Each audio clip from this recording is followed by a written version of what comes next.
Every morning begins with a choice. Stay where it's comfortable or move toward the person you want to become. Most people believe success comes from big opportunities. They wait for the perfect moment, the perfect plan, or the perfect conditions. But running has taught me that life rarely changes all at once. It changes one decision at a time, one step, 1 mile, one conversation, one habit repeated long enough that it becomes part of who you are. Today's run made me think about leadership, not the kind that comes with a title or a position, but the kind that quietly shapes every part of our lives. The 10th chapter of Extreme Ownership is called Leading Up and Down the Chain of Command. At first, it sounds like a lesson for military officers or CEOs. But the more I thought about it, the more I realized it applies to every one of us. Whether you're leading a company, raising children, working in a small team, or simply trying to improve yourself, you're part of a chain of communication. Information is constantly moving around you. Ideas move. Expectations move. Trust moves. Or at least it should. The moment communication stops flowing, progress usually stops with it. It's easy to believe that leadership only travels in one direction. Someone at the top gives instructions and everyone else follows. But reality is different. Good teams don't simply receive information. They exchange it. They ask questions. They raise concerns. They offer better ideas. They help their leaders see what can be seen from above. Leadership isn't a one-way street. It's a continuous conversation. That idea sounds obvious until you realize how rarely we practice it. Most people communicate only enough to finish today's task. They assume someone else will connect the dots. Someone else will notice the problem. Someone else will explain the bigger picture. That's where small misunderstandings slowly grow into big failures. I've noticed the same pattern while running. A small discomfort at the beginning of a run rarely stays small. Ignore a tight calf, it becomes pain.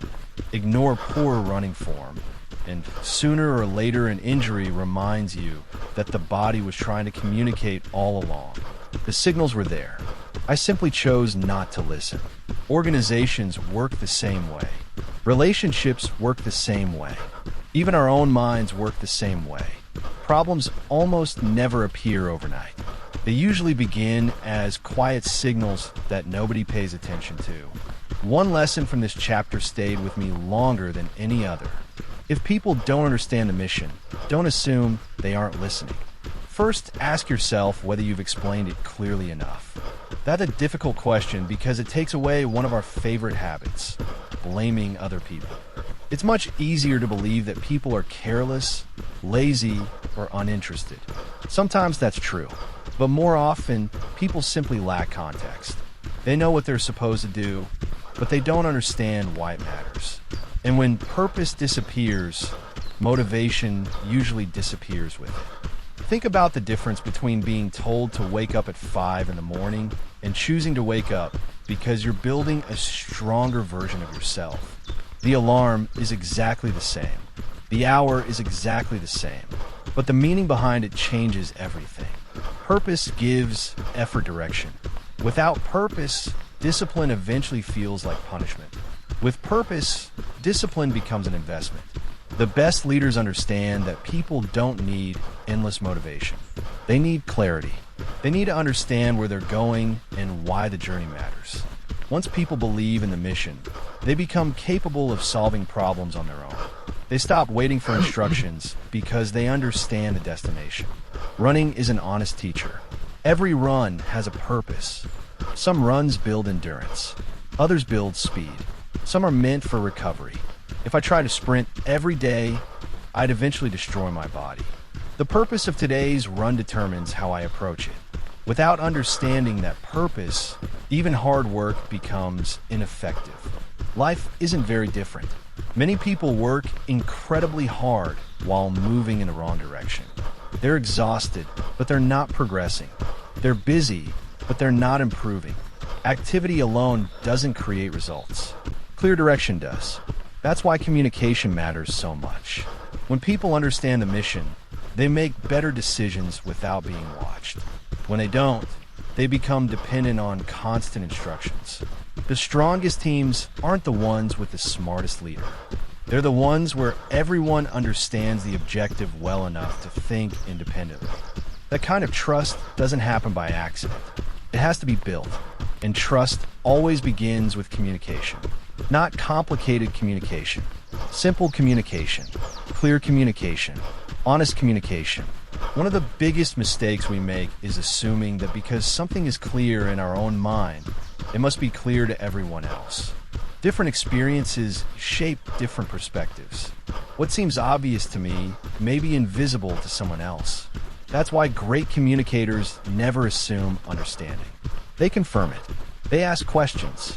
They invite feedback. They're willing to explain the same idea from a different angle if that's what helps people succeed. I've met people who spoke beautifully but communicated very little. I've also met people who used simple words yet inspired complete confidence. The difference wasn't vocabulary. It was clarity. The purpose of communication is simple: create understanding. And that requires humility. Because every misunderstanding invites the same uncomfortable question. Could I have explained it better?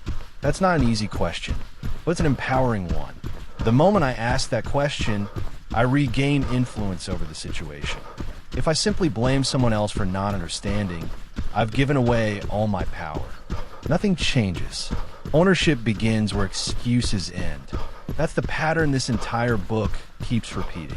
Focus on what you can control. Take responsibility for your part. Improve the situation instead of waiting for someone else to improve it first.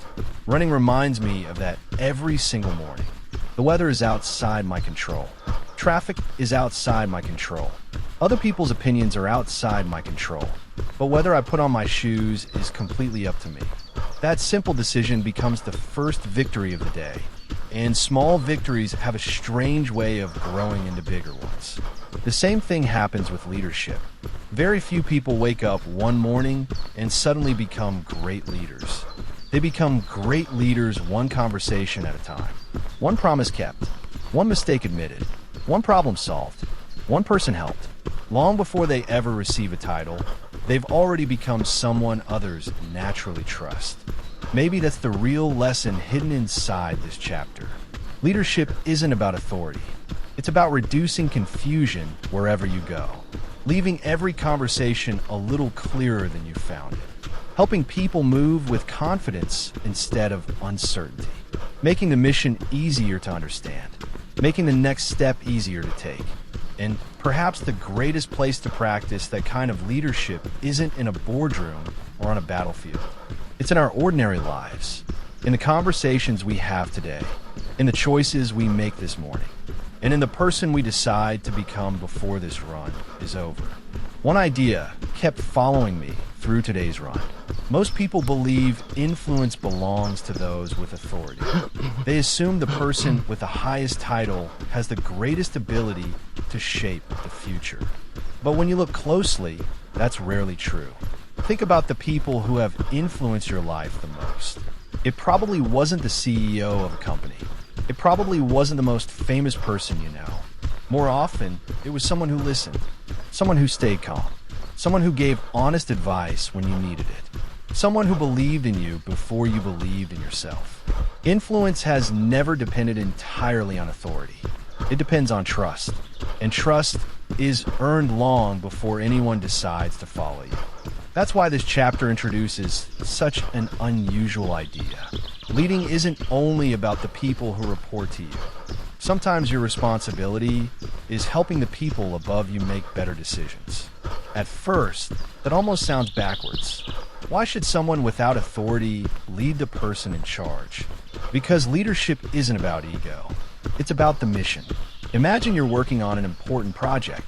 You're close enough to see problems that your manager can't. Not because your manager isn't smart, but because they're responsible for 10 other things at the same time. They see the mountain. You see the trail. Neither perspective is complete without the other. If you stay silent because it's not my job, the mission suffers. If you speak with respect, explain the situation clearly, and offer solutions instead of complaints, everyone becomes stronger. That's leadership. Not because you were promoted, Because you chose responsibility. Running constantly reminds me that perspective changes everything. From the bottom of a hill, the climb feels endless. From the top, the path suddenly makes sense. Neither view is wrong. They're simply incomplete on their own. Life is no different. Your manager sees challenges you'll never see. You see details they'll never notice. Neither side wins by pretending the other perspective doesn't exist. Communication connects those perspectives. That's why humility matters so much. The goal isn't proving who's right. The goal is discovering what's true. There's a big difference. There's another habit I've noticed during difficult runs. When everything starts hurting, my focus naturally becomes smaller. I stop noticing the trees.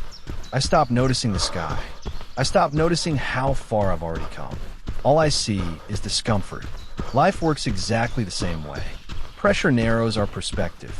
We become so focused on our own problems that we forget everyone else is carrying invisible weight too. Your manager has pressures you don't see. Your coworker is fighting battles you know nothing about. Your family members carry worries they rarely talk about. Remembering that changes the way we communicate. It replaces assumptions with curiosity. Instead of asking, why are they acting like this? We begin asking, what might they be dealing with that I don't see? That single question has the power to transform relationships. It doesn't excuse bad behavior, but it creates understanding before judgment. And understanding almost always leads to better decisions. One thing I appreciate about running is that the trail doesn't care about my excuses. The hill stays the same whether I'm motivated or not.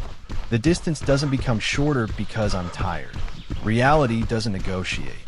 Leadership works the same way. Reality is always more useful than wishful thinking. Great leaders don't ignore problems because discussing them feels uncomfortable. They face reality early. They communicate honestly. Then they decide what to do next. I've noticed something else over the years. People naturally trust quiet confidence. The calm voice that appears because someone has done the work before speaking. That's why preparation is one of the greatest forms of respect. When you prepare well before an important conversation, you're respecting the other person's time. When you organize your thoughts before raising a concern, you're making it easier for others to understand. When you bring possible solutions instead of only identifying problems, you're showing that you care about the outcome instead of your own ego. That mindset changes everything. Instead of becoming another person who points at problems, you become someone people trust to solve them. And that's incredibly valuable because every organization, every family, every friendship eventually asks the same question. Who can we depend on? Not who speaks the loudest, not who looks the most confident, who consistently makes difficult situations better. Those people become leaders whether they plan to or not. Running has shown me that consistency always beats intensity. Anyone can have one great workout. Very few people continue showing up when nobody is watching. Anyone can make one inspiring speech. Very few people continue living those words months later. Consistency creates credibility. Credibility creates trust. Trust creates influence. And influence creates leadership. Not overnight, not through charisma, but through ordinary actions repeated over and over again. We often imagine leadership as one dramatic moment. In reality, it's built through ordinary conversations. It happens when you choose patience instead of frustration, when you explain instead of assuming, when you ask instead of accusing, when you listen instead of waiting for your turn to speak. Those moments rarely become headlines, yet they shape our lives far more than dramatic events ever will. As the run continues, I realize that every conversation leaves something behind. Sometimes it leaves confusion, sometimes confidence, sometimes resentment, sometimes hope. The words disappear almost immediately, but their effect often lasts for years. That's why communication deserves more attention than it usually receives. Because communication doesn't simply transfer information. It transfers emotion. It transfers trust. It transfers belief. And belief is one of the most powerful forces any leader can give another person. The people I remember most aren't the ones who told me exactly what to do. They're the ones who made me believe I was capable of doing more than I thought possible. Maybe that's the highest form of leadership. Not creating followers, creating people who no longer need one. Helping others become confident enough to think clearly, act responsibly, and eventually lead someone else. That's how leadership spreads. One conversation at a time. One example at a time.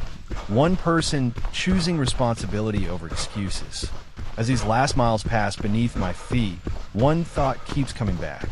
Every chapter of extreme ownership has challenged a different excuse. One chapter challenged blame. Another challenged ego. Another challenged complexity. Today's chapter challenges something even more subtle. The belief that communication is someone else's responsibility.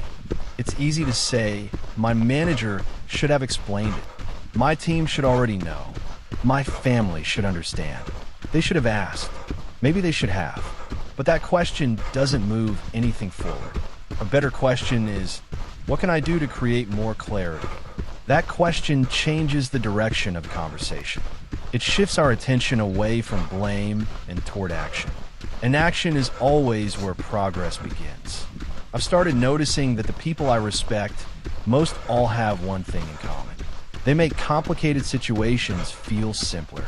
Not because life becomes easier around them, but because they remove unnecessary confusion. They ask clear questions. They explain difficult ideas without making others feel small. When something goes wrong, they don't waste energy searching for someone to blame. They search for the next useful step. That's a rare quality, and it's one the world always needs more of. Running has taught me that clarity is often more valuable than speed. If I run fast in the wrong direction, I'm only getting lost more quickly. The same thing happens in life. Many people move fast. Very few stop long enough to make sure they're moving toward the right destination. That's another form of leadership, helping people remember where they're going, not just what they're doing today. Purpose has a remarkable effect on the human mind. When people understand why something matters, they become surprisingly resilient. Hard work feels lighter. Setbacks become temporary. Discipline becomes meaningful. Without purpose, every obstacle feels like a reason to quit. With purpose, obstacles simply become part of the journey. Maybe that's why running continues teaching me lessons that have nothing to do with running. Every difficult mile asks the same question: why are you here? If my answer is weak, every hill feels impossible. If my answer is strong, the same hill becomes another step forward. Life keeps asking that question in different ways. Why are you building this business? Why are you raising this family? Why are you waking up early? Why are you trying again after failing? A clear answer to those questions creates remarkable endurance. People don't stay committed because someone keeps giving orders. They stay committed because they believe the mission matters. That's why great leaders spend so much time communicating purpose. Not because people need constant motivation, because people deserve to understand how their effort contributes to something meaningful. The more I think about leadership, the more it feels like a habit rather than a position. A habit of paying attention. A habit of taking responsibility.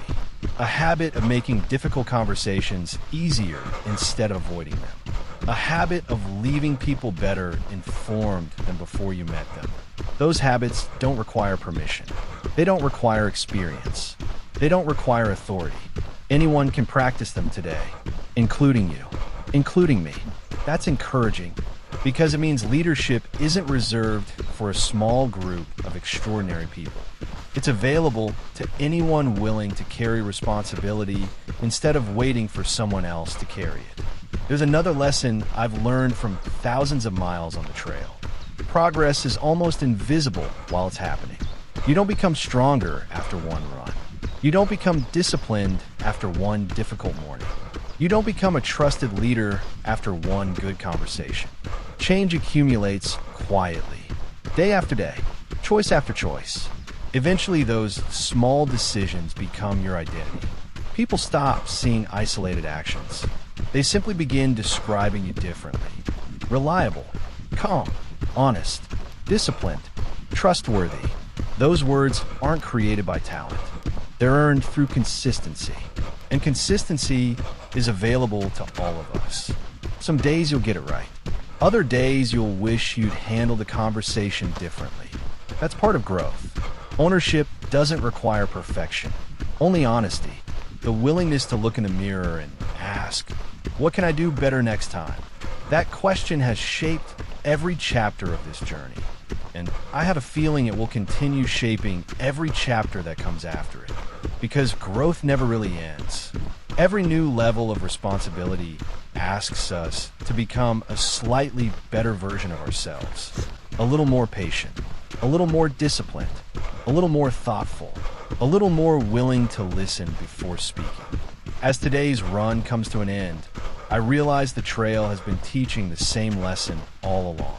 Keep moving, not because every step feels good, but because every step matters. The same is true for leadership.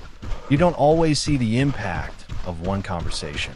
You don't always know which encouraging word someone will remember years from now. You don't always know when your example will give another person the courage to keep going.